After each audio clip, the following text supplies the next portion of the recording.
नमस्कार दोस्तों, स्वागत है आपका हमारे चैनल पर। आज हम बात करेंगे महाराष्ट्र विधानसभा चुनाव में बीजेपी नेता विनोद तावड़े के खिलाफ उठे एक बड़े विवाद के बारे में। इस विवाद में विनोद तावड़े पर वोट के बदले पैसे बांटने का आरोप है। तो आइए जानते हैं इस मामले में अब तक क्या हुआ है। महाराष्ट्र में विधानसभा चुनाव के आखिरी दौर में एक बड़ा हंगामा हुआ। बीजेपी के राष्ट्रीय महासचिव विनोद तावड़े पर बहुजन विकास अघाड़ी (वीबीए) ने आरोप लगाया कि उन्होंने मतदाताओं को प्रभावित करने के लिए पैसे बांटे। ये आरोप नालासोपारा के एक होटल में लगे, जहां तावड़े एक मीटिंग कर रहे थे। वीबीए के कार्यकर्ताओं ने होटल के बाहर हंगामा किया और पुलिस को सूचित किया। जब पुलिस ने होटल की तलाशी ली तो 9.93 लाख रुपए नकद और कुछ दस्तावेज मिले। चुनाव आयोग ने इस शिकायत पर कार्रवाई करते हुए तावड़े के खिलाफ एफआईआर भी दर्ज की है। हालांकि विनोद तावड़े ने इन आरोपों से इनकार किया है और निष्पक्ष जांच की मांग की है।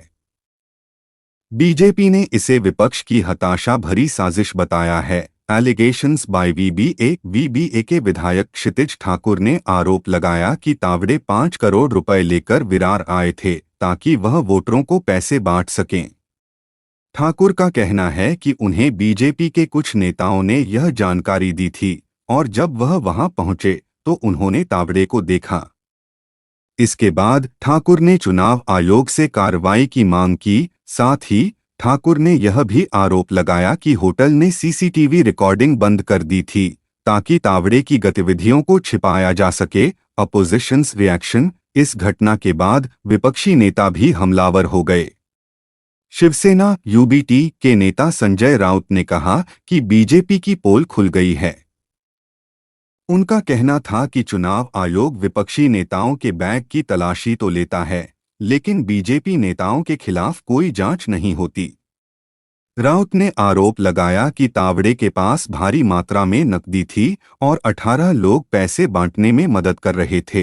Reactions from other leaders: Shiv Sena नेता प्रियंका चतुर्वेदी और कांग्रेस की सुप्रिया श्रीनेत ने भी इस मामले में बीजेपी पर निशाना साधा।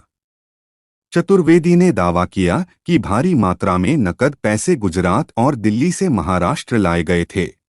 वहीं सुप्रिया सुले ने कहा कि यह लोकतंत्र के लिए खतरनाक है कि एक बड़ी पार्टी का नेता इस तरह के पैसे बांटने का काम कर रहा है। बीजेपी's रिस्पॉन्स: वहीं बीजेपी ने इन आरोपों को पूरी तरह से नकारा किया। महाराष्ट्र बीजेपी अध्यक्ष चंद्रशेखर बावनकुले ने इसे विपक्ष की साजिश बताया और कहा कि यह सब चुनाव से पहले बीजेपी की छवि को नुकसान पहुंचाने की कोशिश है। तो दोस्तों, अब हमें देखना होगा कि चुनाव आयोग इस पूरे मामले की जांच कैसे करता है। क्या यह आरोप सही है या फिर यह एक राजनीतिक चाल है?